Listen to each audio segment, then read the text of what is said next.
Okay, we're talking complex numbers system here. So we've got following, this is we're looking for equality here with this setup. So we have our options to choose from here. And this is the information we're given. So I am doing the rectangle method or the box method. Let me know what you guys think. Foil was what I was growing up with. I did first outside, inside, last. I like foil, but I love the box method. So let me know what you guys think. If you prefer the box method over the foil method, curious to know from other people. All right, so the first thing I'm going to do is I'm going to focus on putting these two numbers. It doesn't really matter where you put them. You can do them over here. You can do them over on the side. I'm just going to start them off over here. 14 over here, the minus 2i right here. On the other side here, I've got the the second sec, which is going to be 7, and then plus 12i. We're going to do areas. So we're just going to simply do, again, this is no calculator evolved with this type of a question. So you'd have to do this by out. I'm not going to do it out because hopefully you can multiply easily.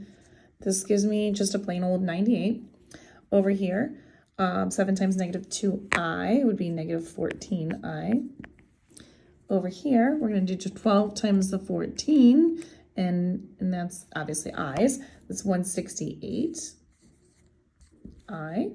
And then 12 times the negative 2, which is negative 24. And this is going to be I times I, which is I squared. All right, so now I'm going to kind of combine whatever I can combine. I can't do anything with the 98 because it's the only constant. So I'm going to leave that right there.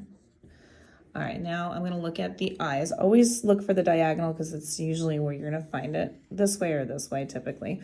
If you have anything to combine, this is a 1. So that's 168. We're going to combine that with a negative 14. So that's going to be 154i. And then we have this square, which obviously we can't do anything with at the moment. So this is kind of the breakdown of consolidating like terms. We're left with these things right here. Now, we don't want to forget that this over here, right, the imaginary number represents a square root of negative 1. Now here I can simplify because I have I times I, and I is the square root of negative 1. So the square root of negative 1 times the square root of negative 1, it's the same exact thing. It means the square roots are gonna cancel each other out, leaving me with negative 1. And then I can take negative 1, replace it over here where the I is, and negative 1 times negative 24 is going to be a positive 24. So now I have a positive 24 and a 98. So when I could definitely obviously add those two together and I get 122. So we've got this plus this is 122. Now because I only have one of these i's, I can't simplify the square root of negative 1. So that's going to have to be left the way that it is. So my finalized information is going to be 122 plus 154i. So that's as simplified as I can get this. And if I look at my options to choose from, you can see that D does have the same exact setup as this. So my answer for this is D. If you want more questions like these, you can find them in my Instagram, TikTok, and YouTube channel at YouWantAlgebra. These are all going to be located in the SAT and ACT playlists.